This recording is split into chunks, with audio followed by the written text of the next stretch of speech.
Hendrik, jy het in jou loopbaan 'n verskeidenheid besighede begin, suksesvol uitgebou, na vandag baie groot besighede. Ek wil teruggaan, waar het dit alles begin? Op Pongola, 10 jaar oud, nie geld vir amper vir vleis nie, definitief nie geld vir sakgeld nie. As jy sakgeld het, my pa gesê, moet jy maar iets kry. Gelukkig was daar pineappelboere naby, wat klein pineappeltjies nie kon verkoop aan die inmaakfabriek nie. Kon ons hulle koop, op die vragmotorlaai, langs die pad gaan staan, gekoop vir 'n tikkie en verkoop vir 'n sixpence. Ek dink die meeste smouse begin om te smous, nie omdat hulle daaroor gedroom het nie, maar omdat hulle moet. Nee, jy het iets wat jou dwing, en van toe af sien ek myself nog steeds as 'n smous. En ek het daai geld gespaar en later belê in trustbank aandele, en dis vandag nog, deur al die jare, nog steeds hierin. Ek wil gaan na Barney's Paint Center, die aankoop van Barney's Paint Center. Hoe dit gewerk? Barney self, hy was die Barney van Barney's, gaan gesels van hom gesê, ek wil graag jou plek koop, hy wil Israel toe gaan, kan ek by jou krediet kry om hierdie plek by jou te koop? So, ek het nie geld gehad nie, maar hy het my genoeg vertrou, en die plek het so 'n bietjie wins gemaak, so het 'n omset gedoen van R6.000 'n maand, so is nou nie juist baie groot besigheid gewees nie, maar hy kon toe vir my leer, waar koop mens, hoe verkoop jy, en ek kon sien die foute wat hy maak, want ek moes nou slim met my MBA en al die dinge, so ek kon sien, daar's geleenthede om beter te doen. Maar ek moes eers leer, hoe werk die kleinhandel, en hoe werk die hardewarebedryf, en hoe werk verf, want jy kan dit nie leer van buite af nie, jy moet dit leer van binne af. En as 'n ding werk, is dit nie so moeilik om hom beter te maak, as om hom van die begin af te begin met niks en dan te laat groei nie. Ek het later 11 winkels gehad, gaan goed, en toe kom die 82 ineenstorting, en skielik het ek winkels wat bloei. Ons het, die bestuurders is jonk, ons maak nie geld nie, en ons moet winkels verkoop, paar op franchise gesit, klompie toegemaak, en ek het vir 7 jaar nog huurgeld afbetaal. Aan winkels wat jy nie meer Aan het? winkels wat ek nie meer het nie. So, moenie dink, daai kontrak wat jy teken met die verhuurder, is so vriendelik later, as jy nie betaal nie. In Barney's het jy ervaring opgedoen van die hardeware-industrie. Ja. Hoekom was Eureka 'n geleentheid? Wat het jy raak gesien? Hoewel dit eintlik Barney's Paint Center was en verf verkoop het ons nog steeds baie hardeware ook verkoop. En ons het in daai dae het ons die spykers afgeweeg, ons het so 'n skaal gehad. En elke keer as jy nou die kilogram spykers afgeweeg het, is jou hande pikswart. Nou moet jy badkamer toe gaan en daar's so 'n groot pink seep, en was jy nou jou hande, en dan het jy jou 50 sent of rand se spykers verkoop. As 'n ou wil 'n skroefie koop, dan kom hy in met 'n skroefie en sê hy wil so 'n skroefie hê. En dan maak jy boksies oop en dan koop hy 2 skroefies en sê maar, dit het my so lank gevat, nou het ek 20 sent se skroefies verkoop. Dan moet 'n beter manier wees. En ek het hierdie plan in 'n boek gaan opskryf, wat ek normaalweg nie doen nie, maar ek het 'n formele besigheidsplan gaan neerskrywe, en toe so 'n jaar of 2 daarna, is daar 'n ou wat wil aansoek doen om by my te kom winkelbestuurder wees, en ek gesels toe met hom oor my plan om hierdie sakkies so te verpak. En hy sê, dis 'n goeie plan, ek wil jou vernoot word.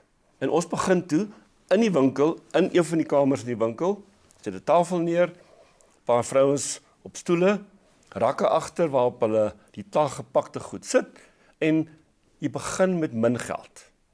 Koop 2 tweedehandse Romeis kombies, en ek en my vernoot los die winkel, gaan ons na ons kompetisie, ons bure toe, en sê, wil jy die duurste skroewe van jou lewe koop? Dan sê die ou maar, hoekom sal ek die duurste skroewe van my lewe koop? Ek sê, wel, vir die eerste keer gaan jy geld maak daarop. Uit jou skroewe uit? Uit jou skroewe uit. Want nou gebruik jy baie spasie, vir min verkope, en baie tyd. Ek sê, jou tyd is geld, nee? En op 'n Saterdag is daai tyd baie geld, want nou moet jy jou tyd gebruik om vir ou 20 sent se skroewe te verkoop, in plaas van om iets te verkoop soos 'n boor of 'n blik verf, wat baie geld het. Net om daai deur te trek, Eureka vandag, orde grootte. Ons het nou hier ingery en dit is fabriek op fabriek op fabriek. Hoe groot is dit? Ons het omtrent 30.000 vierkante meter fabriekspasie, ons het omtrent 650 mense wat hier werk, en ons voorsien omtrent 2000 winkels in die land. Dit is amper meer 'n logistieke maatskappy. Ons beheer die ketting, die ketting van die fabriek in China. Of ons maak dit hier, of ons koop ons aluminium en ons sink by die mense wat dit maak. So ons probeer om die middelman uit te sny, sodat ons kan goeie waarde vir geld aanbied en nog 'n bietjie wins ook maak. En ons vra minder as wat ons kan. Maar jy wil seker maak dat jou winkel kan wins maak en dat jou verbruiker nie voel hy word uitgebuit nie. Ek is beter af met sy geld en sonder my goed, maar hy moet beter af wees met my goed en sonder sy geld. Die gaan van 'n hardeware verwinkel na boute, moere, slotte. Hoe het dit gegaan van daar na die hotelbedryf en restaurante? Ek het 2 belangstellings gehad in my lewe. Die een was evolusie, menslike ontwikkeling, hoe werk mense, hoe werk hulle koppe, maar ek is ook baie lief vir lekker eet, lekker slaap, en die 2 was nou ideaal om te kombineer in die wieg van die mensdom. Ek kon al my stories oor fossiele en wat daar gebeur het, die hele romantiek van mense wat daar ontwikkel het, bevredig aan die een kant, en dit was 'n geleentheid vir die kinders, ek het 3 kinders en 9 kleinkinders, wat saam kon deel wees van die ontwikkeling. So was 'n bietjie spanbou vir die kinders, bietjie uitleef van die een passie en die ander belangstelling. Hendrik, 'n ander element waar jy baie in belangstel is deel van jou agtergrond is opvoeding, opleiding, mense te help. Wat is jy besig daarmee? Hierso in die vroeë 80er jare was my kinders op laerskool en toe besef ek hulle wiskunde is al 'n manier waar hulle iets leer van geld en daar's net 2 of 3 sommetjies in die hele kurrikulum wat gaan oor jy gaan koop 'n koeldrank en dan moet jy klein geld kry. So hoeveel klein geld kry? Sê ek nee, maar dis verkeerd. Jy moet die koeldrank verkoop. Ons moet die kinders reg programmeer. Hulle moenie die koeldrank leer om te koop nie, hulle leer om te verkoop. Hulle moet leer verkoop. En die woord wins het nie voorgekom in die kurrikulum nie. Ek was op die sakekamer voorsteur gewees en ons kon toe met skole gesels en sê kom ons gee 'n prys vir kinders wat sakgeld verdien. Charlotte het altyd gesê ons neem nie iemand in diens omdat hy 'n MBA het nie. Dit maak hom nie 'n goeie bestuurder nie. Maar ons gee hom nie 'n onderhoud as hy dit nie het nie. So, jy het opvoeding nodig, jy het die regte karakter nodig, die regte persoonlikheid nodig, jy het entoesiasme nodig, maar dit help as jy kon vasbyt, intelligent genoeg is, gefokus genoeg is, bereid is om jou om uit te stel, om jou vergoeding te kry, nee, daai uitgestelde gratifikasie wat so belangrik is alles deel wat saamloop met mense wat gaan studeer het. Toe nou begin werk, toe vind ons uit, maar die mense wat in die fabriek werk, moet tel, maar hulle kan nie tel nie. Maar hulle het 'n matrieksertifikaat. Toe begin ons met 'n skool hier in die fabriek. Sien jy, maar dit werk ook nie so goed nie. Al die breinstories wat ek nou lees, besef ons toe, kinders leer baie goed, spontaan 'n taal, voordat hulle 10 maande is. En toe begin ons met brain boosters, wat 'n manier is vir ouers om hulle kinders te help. Later het die kleuterskole dit begin gebruik, toe begin die skole dit gebruik, en nou het ons al 'n onderwyskollege hierso waar ons kleuterskoolonderwyseresse oplei in die fabriek. So ons is nou al, seker omtrent 10.000 kinders, wat hierdie program volg, met besonder goeie resultate. Ek wil 'n paar beginsels aanraak. Die eerste een is entrepreneurskap. Is dit iets wat geleer kan word of word jy daarmee gebore?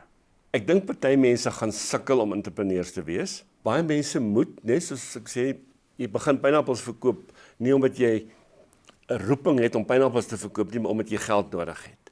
En in die proses leer jy. So almal kan beter entrepreneurs word as wat hulle dink hulle is. Maar party mense het 'n vuur in hulle binneste. Nee, hy wil besigheid hê. So, dis is ons wat musiek speel. Almal party kan beter. So ek dink dit kan geleer word. Dit help baie as mens iets kan doen behalwe om 'n entrepreneur te wees.